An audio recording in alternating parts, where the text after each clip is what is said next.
Do boys work as a cabin crew? Married women as a cabin crew work చెయ్యొచ్చా లేదా? చాలా మంది అమ్మాయిలకి ఈ క్వశ్చన్ రిపీటెడ్ గా అడుగుతూ ఉంటారు. నోస్ రింగ్ ఉంది, టాటూస్ ఉన్నాయి, స్కార్స్ ఉన్నాయి, మార్క్స్ ఉన్నాయి, pimples, offer letters, confirmation letters పంపించి ఇది ఒరిజినలా కాదా ఫేకా అని అడుగుతూ ఉంటారు. Hello beautiful people, I hope you guys are doing great. Welcome back to my channel. ఈ video most requested video. Last 2 years నుంచి ఈ టాపిక్ మీద ఎన్ని వీడియోస్ చేసినా మళ్ళీ క్వశ్చన్స్ వస్తాయి. సో అప్పుడు అర్థమైంది ఏంటిదంటే ప్రతి ఒక్క టాపిక్ మీద డీటెయిల్ గా వీడియో చేస్తే అందరికి ఒక క్లారిటీ వస్తుంది అని. రీసెంట్ టైమ్స్ లో ఎందుకు నిన్నటి దాకా కూడా ఇంకా మెసేజెస్ వస్తూనే ఉంటాయి అన్నమాట. ఇది అబ్బాయిలకి అండ్ అమ్మాయిలకి, ఓన్లీ అమ్మాయిలకి కాదు.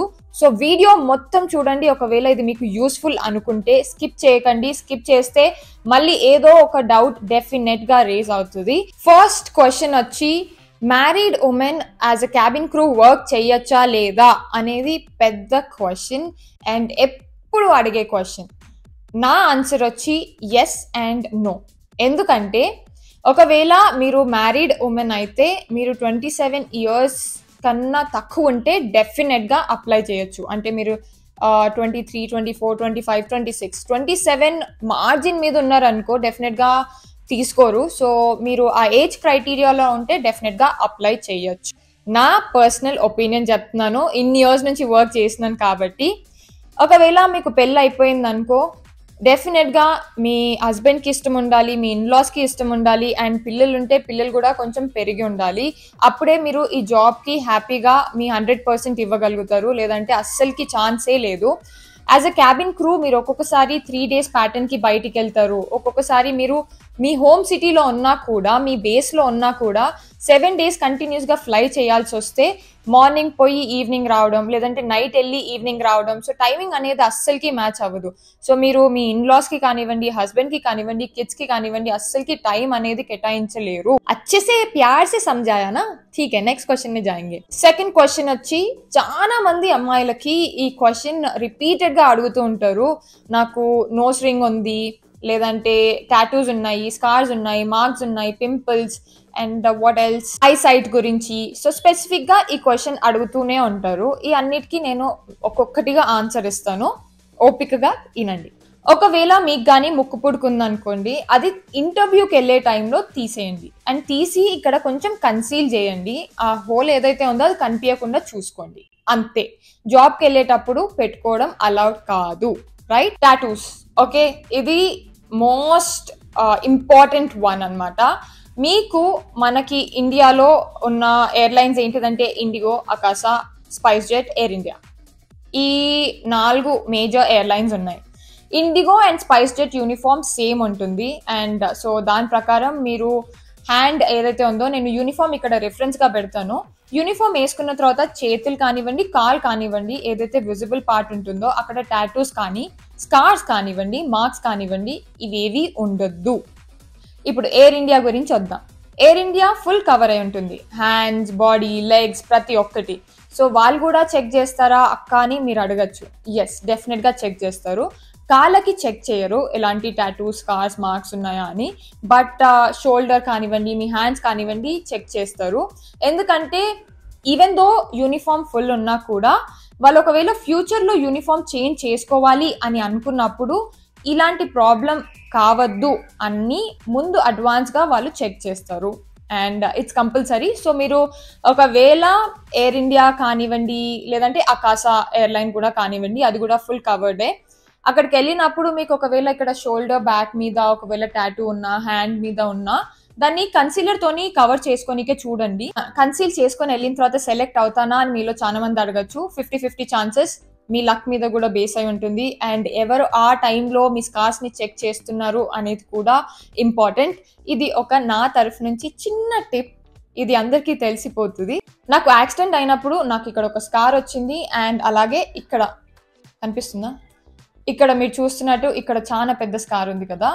ఇవి నా మేజర్ డ్రాబ్యాక్ అనమాట ఇనిషియల్ టైంలో నేను క్యాబిన్ క్రూగా అప్లై చేస్తున్నప్పుడు. బట్ నేను ఏం చేస్తా అంటే, you need to be very smart. ఇది నా వే ఆఫ్ బీయింగ్ స్మార్ట్నెస్ అనమాట. ఇంటర్వ్యూకి వెళ్ళినప్పుడు ఫస్ట్ రౌండ్ క్వశ్చన్స్ అడిగినప్పుడు మంచిగా ఆన్సర్స్ ఇచ్చేయండి. దాని తర్వాత హైట్ వెయిట్ చెక్ చేస్తారు. అది అయిపోయిన తర్వాత మీ స్కార్ చెక్ చేసేటప్పుడు వాళ్ళు మిమ్మల్ని అఫ్రెండ్గా అడుగుతారనమాట. మీకు ఎక్కడైనా టాటూస్, స్కార్స్, మార్క్స్ ఉన్నాయా అంటే నాకు టాటూస్ లేవు కాబట్టి కాన్ఫిడెంట్గా చెప్పేస్తాను అనమాట నాకు ఏవి లేవు అని. అండ్ మార్క్స్, స్కార్స్ అంటే డెఫినెట్గా చిన్నప్పటి నుంచి ఎక్కడనో ఒక దగ్గర పడి దెబ్బలైతే తాకుతాయి కదా, అస్సలకే లేవని చెప్పనికే రాదు, అది అబద్ధం అయిపోతుంది. సో నేనేం చేస్తా అంటే నేను నా రైట్ హ్యాండ్కి వాచ్ పెట్టుకుంటా. ఓకే, రైట్ హ్యాండ్కి వాచ్ పెట్టుకొని వాళ్ళు రైట్ హ్యాండ్కి వాచ్ పెట్టుకున్నా కూడా తీపిస్తారనమాట. వాళ్ళు అడిగిన వెంటనే నేను ఏం చేస్తా అంటే నా ఈ పెద్ద స్కార్ ఏదైతే ఉందో అది చూపించేస్తా. అండ్ ఇది యూనిఫామ్ లో కవర్ అయిపోతుంది కదా, and they think I'm being very honest, but not. It's okay, ఇంత స్మార్ట్గా ప్లే చేయడం ఇస్ నాట్ అ ప్రాబ్లం. ఇన్ని ఇయర్స్ నుంచి నేను పని చేసినాను కూడా. ఇక్కడ నాకు స్కార్ ఉంది అని చూపిస్తా. అండ్ నాకు యూనిఫామ్ వేసుకున్నప్పుడు కూడా ఏ రోజు ఆ స్కార్ కనిపించదు, ఎందుకంటే నేను ఈ చేతికి వాచ్ పెట్టుకోవడం అలవాటు చేసుకున్నాను. చాలా మంది నా ఫ్రెండ్స్ ఏమనుకుంటారు తెలుసా, నేను రైట్ హ్యాండ్కి వాచ్ పెట్టుకుంటున్నందుకు నాకు లక్ వచ్చింది అని అనుకుంటారు. అదంతా కాదు, ఈ స్కార్ కవర్ చేసుకోనికే పెట్టుకొని పెట్టుకొని పెట్టుకొని పెట్టుకొని అలవాటు అయిపోయింది. Eyesight, IndiGo and Akasa lens వేసుకోనికే అలౌ చేస్తారు ఒకవేళ మీకు ఐసైట్ ఉంటే. Air India as an international airline international flights operate చేయాలి కాబట్టి ఇమిగ్రేషన్ ఏదైతే ఉందో కస్టమ్స్ ఇమిగ్రేషన్ క్లియర్ చేసేటప్పుడు మన కాంటాక్ట్ లెన్స్ తీయాల్సి వస్తుంది. సో అందుకోసం ఎయిర్ ఇండియాలో ఎప్పుడైనా సరే కాంటాక్ట్ లెన్స్ వేసుకోనికే సజెస్ట్ చేయరు. అందుకోసం మనకు ఒకవేళ ఐసైట్ ఉంటే ఎయిర్ ఇండియాలో చష్మా లగా ఓ స్పెట్స్ అలౌ చేస్తారు. సో ఎట్లాంటి ఫ్యాషన్ గా, డిజైన్ గా, కలర్ఫుల్ గా కాకుండా ప్లెయిన్ స్పెట్స్ ని అలౌ చేస్తారు. ఎంత సైట్ ఉండాలి అంటే I'm not sure about it. నేను వెతుకులాడి ఎక్కడనో ఒక దగ్గర మెన్షన్ చేస్తా ఐసైట్ గురించి.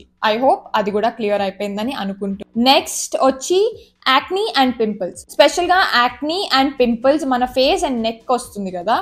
ఒకవేళ మీకు 1, 2, 3 ఉన్నాయి అనుకోండి, అది ఈజీగా మీరు కన్సీలర్ తోని కవర్ చేసుకొని వెళ్ళిపోవచ్చు. ఒకవేళ మీకు చాలా ఫేస్ అంతా నిండిపోయి, నెక్ అంతా నిండిపోయి యాక్నీ ఉంటే ఫస్ట్ మీరు ట్రీట్మెంట్ తీసుకోండి. అండ్ సెకండ్ థింగ్, ట్రీట్మెంట్ తీసుకున్న తర్వాత పింపుల్స్ అన్ని పోయి ఓన్లీ మార్క్స్ ఉండిపోతే అది అస్సలకి ప్రాబ్లమే లేదు. ఎందుకంటే మీకు అందరికి తెలిసినట్టు ఫుల్ కవరేజ్ కన్సీలర్స్ దొరుకుతున్నాయి కాబట్టి అది అప్లై చేసుకొని మేకప్ మంచిగా వేసుకొని వెళ్ళండి. ఓకే, కావాలంటే నేను ఒక మేకప్ ఎలా వేసుకోవాలి ఇంటర్వ్యూకి అనేది కూడా వీడియో చేస్తాను. Do boys work as a cabin crew? నా వీడియోస్లో ఆల్రెడీ చూసినారు, చాలా మంది అబ్బాయిలతో నేను వర్క్ చేసినాను, నా అండర్ ఫ్లై చేసిండే కూడా. బట్ స్టిల్ చాలా మందికి ఈ క్వశ్చన్ అనేది ఇంకా ఉండిపోయింది అనమాట. బాయ్స్ కైనా అంతే, అప్లై చేసే ఏజ్ 18 to 27 ఇయర్స్ మధ్యలో. ఇది కంపల్సరీ. ఏజ్ ఒక్కటి క్రైటీరియా కాదనమాట, అవి కాకుండా ఇంకా చాలా ఉన్నాయి. నేను చెప్పినట్టు హైట్, వెయిట్, యాక్నీ చూస్తారు, అలాగే స్కార్స్ చూస్తారు, టాటూస్ చూస్తారు. ఇవన్నీ మ్యాండేటరీ అబ్బాయిలకు కూడా. మీరు అప్లై చేసే ముందు ఎయిర్లైన్ అఫీషియల్ వెబ్సైట్కి వెళ్ళి ఆ ఎయిర్లైన్ క్రైటీరియా ఏంటిది అనేది ఒకసారి చూసుకోండి. నెక్స్ట్ క్వశ్చన్ వచ్చి ఏజ్ క్రైటీరియా. మీలో చాలా మంది అప్లై చేయనీకనైతే 18 to 27 మధ్యలో అప్లై చేయాలి, బట్ ఎన్ని ఇయర్స్ దాకా మనం వర్క్ చేయగలుగుతాము అనేది ఇదొక పెద్ద క్వశ్చన్ చాలా మంది అడిగారు. సో ఎయిర్లైన్ టు ఎయిర్లైన్ డిఫరెంట్గా ఉంటుంది. మీరు అరామ్సే 35 to 40 ఇయర్స్ దాకా మీరు ఫ్లయింగ్ చేయొచ్చు, ఎలాంటి ప్రాబ్లం లేదు. 40 ఇయర్స్ తర్వాత కూడా ఒకవేళ ఎయిర్లైన్కి ఎలాంటి ప్రాబ్లం లేదు అంటే కంటిన్యూ చేయొచ్చు ఫ్లయింగ్ లాగా. లేదు అంటే మీకు ఒక 10-15 ఇయర్స్ ఎక్స్పీరియన్స్ ఉంటుంది కాబట్టి ఫ్లయింగ్ చేసి మీకు మేనేజ్మెంట్లో లేదంటే గ్రౌండ్లో ఏదైనా జాబ్ దొరుకుతుంది. ఇంటర్నల్ పోస్టింగ్స్ ఎప్పుడు పడుతూనే ఉంటుంది. బయటి వాళ్ళని కన్సిడర్ చేసే ముందు ఫస్ట్ వాళ్ళ ఓన్ ఎంప్లాయీస్ని కన్సిడర్ చేస్తారు. మనం బేస్ టీమ్తోని, మేనేజ్మెంట్తోని మంచిగా ఉండి మన రికార్డ్స్ మంచిగా ఉంటే అక్కడ బేస్ అసిస్టెంట్ మేనేజర్ లాగానో లేదంటే ఇన్స్ట్రక్టర్ లాగా, సో డెఫినెట్గా ఇంకొక వేరే పొజిషన్స్ వస్తాయి. నెక్స్ట్ క్వశ్చన్ వచ్చి క్యాబిన్ క్రూ శాలరీ స్ట్రక్చర్. నేను ప్రస్తుతానికి వర్క్ చేయట్లేదు, బట్ విత్ మై ఎక్స్పీరియన్స్ ఏంటిదంటే క్యాబిన్ క్రూ లాగా మీరు ఇనిషియల్గా స్టార్ట్ చేసినప్పుడు మీ ప్యాకేజ్ వచ్చి 25 to 35 మధ్యలో ఉంటుందన్నమాట. స్టార్టింగ్ మీరు ఎత్తుకునే శాలరీ అది ఎయిర్లైన్ టు ఎయిర్లైన్ కూడా డిపెండ్ అయి ఉంటుంది. బట్ ఇది బేసిక్ శాలరీ, ఫిక్స్డ్ శాలరీ ఉంటుంది. అది ఫిక్స్డ్ శాలరీ ఏంటిదంటే మీరు 50 hours లేదంటే 70 hours చేస్తే మంత్కి మీకు ఇంత అమౌంట్ అనేది కంపల్సరీగా పడుతుంది అని మెన్షన్ చేసి ఉంటుంది. బట్ ఆ 50 ఫ్లయింగ్ అవర్స్ మనం మన మంత్ 30 daysలో 15 daysలోనే కంప్లీట్ చేస్తాం. నెక్స్ట్ ఉన్న 15 days లో మనం ఎక్స్ట్రా ఫ్లైట్స్ ఏవైతే చేస్తామో పర్ అవర్ బేసిస్ లాగా మనకి పే చేస్తారు. ఒక్కొక్క ఎయిర్లైన్ ఒక్కొక్క లాగా పర్ అవర్ అంటే మీరు పర్ అవర్కి 1 hourకి 350, 450, 550 లాగా పే చేస్తారు. మీరు అనుకోవచ్చు ఆ 450, 550 ఏం సరిపోతుంది, ఎంత మనీ మనం ఎర్న్ చేయగలుగుతాము అని అనుకోవచ్చు. But let me explain. మీరు 50 hours ఫ్లయింగ్ కంప్లీట్ చేసిన తర్వాత మీకు ఇంకొక 15 days ఏదైతే మిగిలి ఉంటుందో ఒక్క డేలో మీరు 4 sectors చేశారనుకోండి, లేదా 3 sectors చేశారనుకోండి. ఒక సెక్టర్ మనం 2 hours ఫ్లై చేసినాం, ఇంకొక సెక్టర్ 1 hour ఫ్లై చేసినాం, ఇంకొక సెక్టర్ 2 hours ఫ్లై చేసినాం. ఆ డేలో కౌంట్ అవ్వాల్సిన అవర్స్ 5 hours అనమాట. 5 hours మనకి పే చేస్తారు. 350 లేదంటే 450 ప్రకారం వేసుకున్న ఇంటూ 5 చేస్తే ఒక డేకి మీరు ఎక్స్ట్రా అంత ఎర్న్ చేస్తున్నారు. సో మీరు మీ శాలరీ 35 బేసిక్ అయినా కూడా ఇంటికి ఆరామ్సే 50, 60, సమ్టైమ్స్ 70 కూడా తీసుకెళ్ళొచ్చు. ఎందుకంటే నేను వర్క్ చేసేటప్పుడు 5-6 years బ్యాక్ నా జూనియర్స్ ఎవరైతే ఉన్నారో వాళ్ళ బేసిక్ శాలరీ వచ్చి 28,000. దానికి మించి కూడా వాళ్ళు 70,000 ఎత్తిన రోజులు కూడా ఉన్నాయి. అంటే వాళ్ళు 50 hours ఫ్లయింగ్ అవర్స్ అయితే వాళ్ళు 110 ఫ్లయింగ్ అవర్స్ లేదా 100 ఫ్లయింగ్ అవర్స్ చేస్తుండే కాబట్టి వాళ్ళకి ఎక్స్ట్రా పే ఉంటుంది. సో అలా క్యాబిన్ క్రూ శాలరీ అనేది ఒక్క దగ్గర ఫిక్స్ అయ్యి ఉండదు, మన ఫ్లయింగ్ ని బట్టి డిపెండ్ ఉంటుంది. నెక్స్ట్ క్వశ్చన్, మా శ్రీజు పాపం నన్ను బుక్ లో చూడొద్దు అంటుంది, బట్ నాకు క్వశ్చన్ గుర్తుండవు కాబట్టి చూడాల్సి వస్తుంది. నాకు పర్సనల్ గా ఇన్స్టాగ్రామ్ లో ఈ క్వశ్చన్ చాలా మంది అడుగుతారు, అక్క ఇది నాకు బెస్ట్ చాయిసా, ఇది నేను తీసుకోవచ్చా లేదా, ఇంకేమన్నా ప్రొఫెషన్ చూస్ చేసుకోవాలా, బాయ్స్కి ఇది బాగుంటుందా, అమ్మాయిలకి బాగుంటుందా అని. ఇది నా పర్సనల్ ఒపీనియన్. ఇది కంపల్సరీగా మీరు పాటించాలి అని ఎక్కడా రూల్ లేదు. So I'm making it clear. Okay, అమ్మాయిలైనా అబ్బాయిలైనా ఒకవేళ మీరు మంచిగా చదివి మీరు ముందుకి ఇంకా వేరే గోల్స్ ఉంటే ఈ ప్రొఫెషన్ని చూస్ చేసుకోకండి. నేను ఇది తక్కువ చేసి చెప్పట్లేదు, బట్ ఒక్కసారి మీరు జాబ్ జాయిన్ అయిన తర్వాత మీ ఎడ్యుకేషన్ని కంప్లీట్ చేసుకోలేరు, మిగతా గోల్స్ మీద ఫోకస్ చేయలేరు. ఎందుకంటే ఇక్కడ ఓన్లీ 2, ఫ్లై చేయడం, పండుకోవడం. ఇంతకు మించి మనకి ఇంకొక దునియానే ఉండదన్నమాట. సో ఒకవేళ మీరు చదివే పిల్లలైతే ప్లీజ్ ఫస్ట్ మీ చదువు కంప్లీట్ చేసుకున్న తర్వాతనే ఈ జాబ్ ఎక్కండి. ఒకవేళ మీరు బీటెక్ చేసినా కూడా ఈ జాబ్ మంచిగా ఉంటుందా అక్క అంటే డెఫినెట్గా. ఒకవేళ మీకు ఐటీలో ఇంట్రెస్ట్ లేదు, నాకు కొంచెం డిఫరెంట్గా చేయాలని అనుకుంటే జాయిన్ అవ్వచ్చు. అండ్ అబ్బాయిలకి కూడా సేమ్, ఒకవేళ మీకు చదువు మీద ఇంట్రెస్ట్ లేకపోతే కనీసం ఇంటర్ కంప్లీట్ చేసిన తర్వాత ఈ జాబ్కి అప్లై చేయండి. ఎందుకంటే ఇంటర్ బేసిస్ మీద ఇంతకన్నా మంచి జాబ్, ఇంతకన్నా మంచి పే మీకు ఎక్కడా దొరకదు. అండ్ దీంట్లో మీరు స్టార్టింగ్ తక్కువ శాలరీ వచ్చినా మీరు మీ ఫ్యూచర్ని సెక్యూర్ చేసుకోగలుగుతారు. ఎందుకంటే టైంతో పాటు మీ పొజిషన్ చేంజ్ అవుతుంది కాబట్టి శాలరీ కూడా పెరుగుతుంది. అండ్ మీకు ఫ్లయింగ్ ఒకవేళ ఇచ్చిపెట్టుకోవాలనుకున్నప్పుడు గ్రౌండ్లో కూడా వర్క్ చేయొచ్చు. అమ్మాయిలకి I would only suggest one thing, మీరు ఒకవేళ మ్యారీడ్ ఉమెన్ లేదంటే పెళ్ళి చేసుకోవాలి అని ప్లాన్ చేసుకుంటే ఫస్ట్ మ్యారేజ్ చేసుకొని పిల్లలది ఏమైనా ప్లానింగ్ ఉంటే అది ఫినిష్ చేసుకొని ఫ్యామిలీతోని కొంచెం అండర్స్టాండింగ్ బాగా అయిన తర్వాత మీ ఇన్లాస్ మీ హస్బెండ్కి ఏ ప్రాబ్లం లేకపోతే ప్లీజ్ వర్క్. ఎందుకంటే చాలా మంది వాళ్ళకి 3 పిల్లలు లేదంటే పిల్లలు కూడా పుట్టిన తర్వాత కూడా ఇంకా పని చేస్తున్నారు. సో అది ప్రాబ్లం కాదు. ప్రాబ్లం ఎక్కడ వస్తుందంటే మనం సింగిల్గా ఉన్నన్ని రోజులు ఆ చాయిస్ మన దగ్గరనే ఉంటుంది. బట్ ఒక్కసారి పెళ్ళి అయిపోయిన తర్వాత ఆ ఫ్యామిలీ మీద కూడా డెఫినెట్గా డిపెండ్ అయి ఉంటుంది, because will be part of that family. So వాళ్ళకి కూడా మర్యాద ఇవ్వాలి. సో అదొక్కటి మైండ్లో పెట్టుకోండి. నెక్స్ట్ క్వశ్చన్ వచ్చి, ఇన్స్టిట్యూట్ ట్రైనింగ్ కంపల్సరీయా as a cabin crew join అవ్వాలి అంటే నో, అ బిగ్ నో. నాకు చాలా మంది ఏవియేషన్ ఇన్స్టిట్యూట్ వాళ్ళు ప్రమోషన్స్ కోసము అప్రోచ్ అయ్యిండే, బికాస్ నేను ఏవియేషన్ గురించి వీడియోస్ ఎక్కువ చేస్తాను అని. బట్ పర్సనల్గా నేనే అవి వద్దు అని చెప్పి ప్రమోషన్ చేస్తే రాంగ్ మెసేజ్ని కన్వే చేస్తాను కదా, అలా అని ఐ డోంట్ యాక్సెప్ట్ ఇట్. నేను ఇప్పటికి కూడా I stick to that thing. మీకు ట్రైనింగ్ ఏది అవసరం లేదు, జస్ట్ ఇంటర్ ఉంటే చాలు. మీరు ట్రైనింగ్ అని మీ పేరెంట్స్ మనీ వేస్ట్ చేయకండి. 2 lakhs, 3 lakhs, 4 lakhs, it's not easy. వాళ్ళు కష్టపడి మిత్తిలకు తీసుకొచ్చి అవి మీకు చదివిపిస్తే అది ఆ సర్టిఫికేట్ దేనికి పనికిరాదు, ఇంటర్నేషనల్కి పనికిరాదు, డొమెస్టిక్ కూడా పనికిరాదు. సో అవన్నీ వేస్ట్ చేసుకోకండి.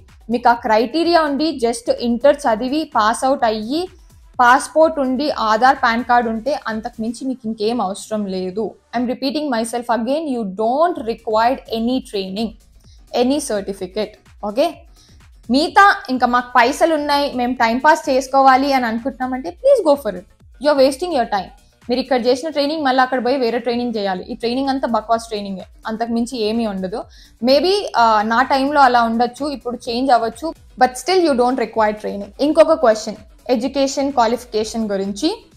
మీరు 10th పాస్ అవుట్ అయిన తర్వాత ఇంటర్ పాస్ అవుట్ అయ్యిందంటే చాలు.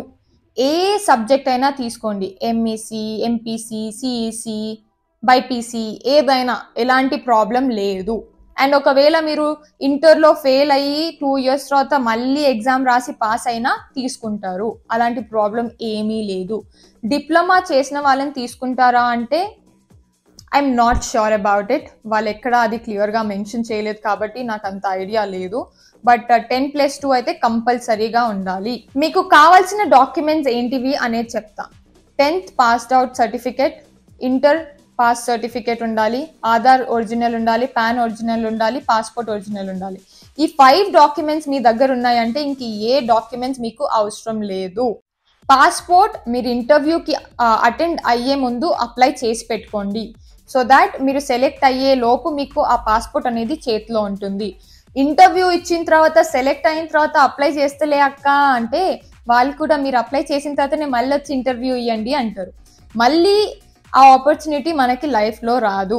సో ప్లీజ్ ఇంటర్వ్యూస్కి అటెండ్ అవ్వాలి అని అనుకుంటే ఫస్ట్ పాస్పోర్ట్కి అప్లై చేయండి. సో మీకు అప్లికేషన్ నెంబర్ ఉంటుంది కాబట్టి ఇంటర్వ్యూకి వెళ్ళినప్పుడు అది రిఫరెన్స్గా చూపించచ్చు. This is a most important question. మీరు చాలా మంది నాకు ఇన్స్టాగ్రామ్లో స్పెషల్గా మీ ఆఫర్ లెటర్స్, కన్ఫర్మేషన్ లెటర్స్ పంపించి ఇది ఒరిజినలా కాదా ఫేకా అని అడుగుతూ ఉంటారు. నేను ఎలా చెప్పగలుగుతాను అది ఒరిజినలా ఫేకా అనేది? ఎయిర్లైన్ టు ఎయిర్లైన్ డిఫరెంట్గా ఉంటుంది. వాళ్ళ సైన్ కానివ్వండి, స్టాంప్ కానివ్వండి, వాళ్ళు ఏం ఫాలో అవుతారు నాకు అవన్నీ తెలియదు. బట్ స్టిల్ నేను మొహం మీద చెప్తే నాకు తెలియదు అని అన్నాను అనుకోండి, రూడ్ అయిపోతుంది. అండ్ మీరు నాకు ఏదో తెలుసు అని, నేను ఏదో హెల్ప్ చేస్తాను అని మీరు నాకు మెసేజ్ చేస్తారు కదా. అండ్ అలాంటి టైంలో నాకు ఎలా అనిపిస్తుందంటే హెల్ప్లెస్గా ఫీల్ అయిపోతాను. సో ఇక్కడ క్లియర్గా చెప్తాను, వినండి. మీరు క్యాబిన్ క్రూ జాబ్కి ట్రై చేస్తూ ఉంటే గుర్తుపెట్టుకోవాల్సింది ఒకటే, ఇక్కడ థర్డ్ పార్టీని అసలుకి ఎయిర్లైన్ ఎంటర్టైన్ చెయ్యదు. థర్డ్ పార్టీ ఎవరు అని మీరు అడగచ్చు. ఇంటర్వ్యూ తీసుకున్న వాళ్ళు ఫస్ట్ పార్టీ, మనం అటెండ్ అయ్యే వాళ్ళం సెకండ్ పార్టీ, అండ్ మధ్యలో ఎవరైనా మీడియేటర్ ఉండి చెప్తారు కదా 200 రూపీస్ కట్టు, 50 రూపీస్ కట్టు, 5,000 కట్టు, 10,000 కట్టు, జాబ్ కంపల్సరీ వస్తుంది అని, అది ఫ్రాడ్, గుర్తుపెట్టుకోండి. ఇంకొకటి, మీకు ఫోన్ చేసి మీరు ఇలా సెలెక్ట్ అయ్యారు, మీకు ఇంటర్వ్యూ షెడ్యూల్ చేస్తున్నాము, ఆన్లైన్లో ఇంటర్వ్యూ ఇవ్వాలి, అండ్ దాని తర్వాత మీరు సెలెక్ట్ అయినరా లేదా తెలుస్తుంది అని ఒక 1 week గ్యాప్ ఇచ్చో, లేదా అదే రోజు ఇంటర్వ్యూ తీసుకొని ఒక 2 questions అడిగి, ఓకే ఫైన్ మీరు సెలెక్ట్ అయిపోయారు బట్ మీ కమ్యూనికేషన్ స్కిల్స్ కొంచెం తక్కువగా ఉన్నాయి, అది ఇంప్రూవ్ చేసుకోవాలనో, ఏదో యూనిఫామ్ కోసమో, మెడికల్స్ కోసమనో, ఇలా మీరు 500 మాకు ట్రాన్స్ఫర్ చేయండి అని గూగుల్ పే, లేదంటే వాళ్ళ పర్సనల్ బ్యాంక్ డీటెయిల్స్, లేదంటే యూపీఐ క్యూఆర్ కోడ్, ఇలాంటివి ఏది పంపించినా ఫ్రాడ్. ఓకే, వాళ్ళు పైసలు అడుగుతున్నారు అంటేనే అది ఫ్రాడ్, అర్థం చేసుకోండి. ఆ ఆఫర్ లెటర్స్ అన్నీ ఫేక్, దాన్ని చూసి మోసపోకండి. ఐ నో ఆ మూమెంట్లో ఎట్లా అనిపిస్తుంది అంటే ఫైనల్గా మనకు వచ్చేసింది కదా అనే ఒక హ్యాపీనెస్ ఉంటుంది. ఆ టైంలో మనం గుడ్డిగా 5,000 కదా వేసినాము, జాబ్ వస్తే వస్తుంది, పోతే పోతుంది, లెట్స్ ట్రై అనుకుంటాము. బట్ ఆ 5,000 కూడా మీ వేస్ట్ అయిపోతాయి. ఎయిర్లైన్లో జాబ్ వచ్చిన ప్రతి వాళ్ళకి ₹1 పే చేయకుండానే వచ్చింది. ఇలాంటి వాళ్ళని ఎవ్వరూ ఎంటర్టైన్ చేయరు, అండ్ జాబ్ గ్యారంటీ అస్సలకి లేదు. ఇంకొకటి, మీరు అది నిజమా కాదా అని ఎప్పుడు నమ్మచ్చు అంటే, మీరు ఎయిర్లైన్ అఫీషియల్ వెబ్సైట్ ఓపెన్ చేసి జాబ్ వేకెన్సీస్ సర్చ్ చేసినప్పుడు ఈ డేట్కి ఈ ప్లేస్లో ఈ టైంకి ఇంటర్వ్యూ ఉంది అని చెప్పినప్పుడు ఆ ప్లేస్కి మీరు రెడీ అయ్యి వెళ్ళి ఇంటర్వ్యూ అటెండ్ చేసి ఒక 4 rounds క్లియర్ చేసిన తర్వాత వెయిట్ చేయమని చెప్పి 1 week లేదంటే అదే రోజు రాత్రిలో మీకు ఆఫర్ లెటర్ వచ్చిందనుకో, అది డెఫినెట్గా కంపెనీ నుంచి వచ్చినట్టు. సో అది మీరు గుర్తుపెట్టుకోవాలి.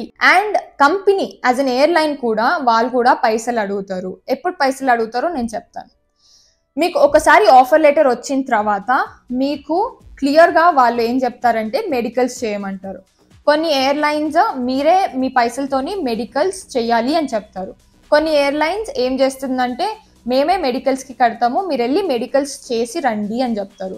ఆ మెడికల్స్ అంతా అంటే మన బాడీలో ఎలాంటి ప్రాబ్లం లేదు అని డిక్లేర్ అయిన తర్వాత వాళ్ళు ఏం చేస్తారంటే మనకి ఒక మళ్ళీ ఆఫర్ లెటర్తో పాటు డీడీ ఇంత అమౌంట్ కట్టాలి కంపెనీ పేరు మీద అని మనకు పంపిస్తారు. ఇప్పుడు ప్రస్తుతానికి 70,000 లేదంటే 1 lakh అనుకుంటా, I'm not sure about it. So ఆ 1 lakh ఏదైతే ఉందో మీరు 3 years అంటే కాంట్రాక్ట్ బేసిస్ మీద ఇన్ని ఇయర్స్ వర్క్ చేస్తే మీకు ఆ మనీ అనేది రిటర్న్ మళ్ళీ మీ బ్యాంక్ అకౌంట్లో పడిపోతాయి. సో ఏ ఒక్క రూపాయి మీరు లాస్ అయితే డెఫినెట్గా కారు. సో నెక్స్ట్ టైం మీరు నాకు పంపించే ముందు మీకే తెలిసిపోతుంది అది జెన్యున్ గానా లేదంటే అది ఫేకా అనేది. క్వశ్చన్ వచ్చి ఇంటర్వ్యూస్లో ఎలాంటి క్వశ్చన్స్ అడుగుతారు అని మీరు అడగచ్చు. ఇంటర్వ్యూలో బేసిక్ క్వశ్చన్స్ ఉంటాయి, ఎప్పుడు అవే క్వశ్చన్స్ ఫాలో అవుతారు. Okay, introduce your self, what do you know about cabin crew roles and responsibilities, why do you want to join IndiGo, Akasa, Air India అని అడుగుతారు. ఇంకొకటి ఏం అడుగుతారంటే why do you want to work as a cabin crew అని అడుగుతారు.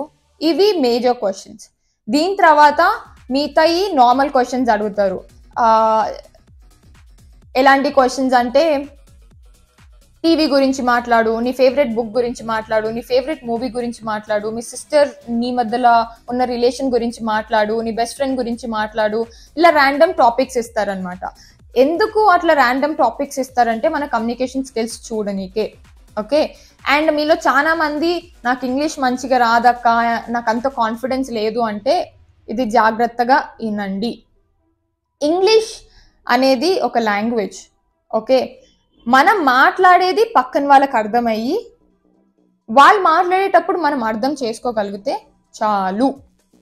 అంతకు మించి ప్రతి ఒక్క వర్డ్ కరెక్ట్గా ఉండాలి అంటే అందరూ అంత పర్ఫెక్ట్గా ఉండరు. నేను నా ఇంగ్లీష్లో మాస్టర్స్ చేయలేదు, నా ఇంగ్లీష్ కూడా యావరేజే, బట్ దెన్ స్టిల్ నేను కాన్ఫిడెంట్గా మాట్లాడతాను, ఎవరిని పట్టించుకోను. హిందీ గురించి వస్తే ఏమైపోతుందంటే హిందీ కంపల్సరీయా కాదా అంటే ఐ వుడ్ సే 50-50. ఓకే, ఎట్లా చెప్తా అంటే మా నార్త్లో ఇంటర్వ్యూస్ తీసుకున్నప్పుడు హిందీలో వాళ్ళని ఒక్క క్వశ్చన్ కూడా అడగరు. అదే హైదరాబాద్లోనో, కేరళనో, లేదంటే వైజాగ్లోనో, సౌత్ సైడ్ తీసుకున్నప్పుడు డెఫినెట్గా 1-2 క్వశ్చన్స్ అడుగుతారు. మీరు ఈ క్వశ్చన్స్ ఏవైతే నేను చెప్పినానో ఇంగ్లీష్లో ప్రిపేర్ అవుతారో అవి కూడా హిందీలో ప్రిపేర్ అవ్వండి. అండ్ దాంతోపాటు ఏదైనా క్వశ్చన్ ర్యాండమ్గా మీరు అడిగితే బేసిక్గా ఆన్సర్ ఎలా ఇవ్వాలి అనేది ప్రిపేర్ అయిపోండి. బట్టి మైండ్లో ఇట్లా ఫిక్స్ అయిపోండి, అట్లా అట్లా అద్దం ముందు కూర్చొని అట్లా ప్రిపేర్ అయిపోండి హిందీకి. అంతకు మించి ఎక్స్ట్రా హిందీ మనకు అవసరం లేదు. ఆన్ బోర్డ్కి వెళ్ళిన తర్వాత కంపల్సరీ హిందీ మాట్లాడాలా అంటే అంత సీనే లేదు. మనకి ఇంకొక వాళ్ళు హెల్ప్ చేయడానికే డెఫినెట్గా ఉంటారు. ఇంగ్లీష్ ఒక్కటి వస్తే చాలు. Last question. ఓకే, నా గొంతు పోయింది. గ్రౌండ్ స్టాఫ్ గురించి. నాకు గ్రౌండ్ స్టాఫ్ గురించి ఎక్కువ నాలెడ్జ్ లేదు, బట్ రీసెంట్గా ఉన్న అప్డేట్ గురించి నేను చెప్పబోతున్నాను. నేను ఆల్రెడీ గ్రౌండ్ స్టాఫ్ మీద ఒక వీడియో చేసినాను, డిస్క్రిప్షన్లో ఆ లింక్ ఇవన్నీకే చూస్తాను. సో ఆ వీడియో ఒకసారి చూడండి. నాకున్న అప్డేట్ ఏంటిదంటే గ్రౌండ్ స్టాఫ్ అవ్వాలి అంటే బేసిక్ కంప్లీట్ చేయాల్సిన ఎడ్యుకేషన్ ఏంటిదంటే డిగ్రీ. ఇంటర్ బేసిస్ మీద మాత్రం తీసుకోవట్లేదు, డిగ్రీ కంప్లీట్ చేసే ఉండాలి. సో మీరు డిగ్రీ కంప్లీట్ చేసిన తర్వాతనే అప్లై చేసుకోండి. ఐ హోప్ మీ క్వశ్చన్స్కి క్లియర్గా ఆన్సర్స్ ఇచ్చిన అని అనుకుంటున్నా. అండ్ కొన్ని నా పర్సనల్ ఒపీనియన్స్ ఇచ్చినాను. నా వర్క్ ఎక్స్పీరియన్స్ ప్రకారం ఏది మంచిది ఏది చెడు అనేది మీకు సజెస్ట్ చేసినాను. సో దాట్ మీరు ఆలోచించుకోగలుగుతారు ఇది నేను చెయ్యాలా వద్దా అనేది. ఓకే, ఇక ఇవి అన్నిన్నాక మళ్ళీ ఇవే క్వశ్చన్లు అడగకండి. ఇవి కాకుండా ఇంకేమైనా క్వశ్చన్లు ఉంటే ప్లీజ్ అడగండి. నేను దాని గురించి మళ్ళీ కొన్ని రోజుల తర్వాత వీడియో చేయడానికే ట్రై చేస్తాను. మీరు క్యాబిన్ క్రూ కావాలంటే మీరు తెలుసుకోవాల్సింది ఇంతే, ఇంతకు మించి ఇంకేమీ అవసరం లేదు. ఏ ఇన్స్టిట్యూట్ ఏ ట్రైనింగ్కి పోకండి, పోయి పైసలు వేస్ట్ చేసుకోకండి. ఈ వీడియోని ఒక 10 సార్లు చూడండి, గుర్తుండిపోతుంది. అండ్ దాని తర్వాత మీకే అర్థమవుతుంది ఇంకెక్కడికి వెళ్ళొద్దు అనేది. ఐ హోప్ మీకు ఈ వీడియో నచ్చిందని అనుకుంటున్నాను. See you guys in the next video. Till then, bye bye.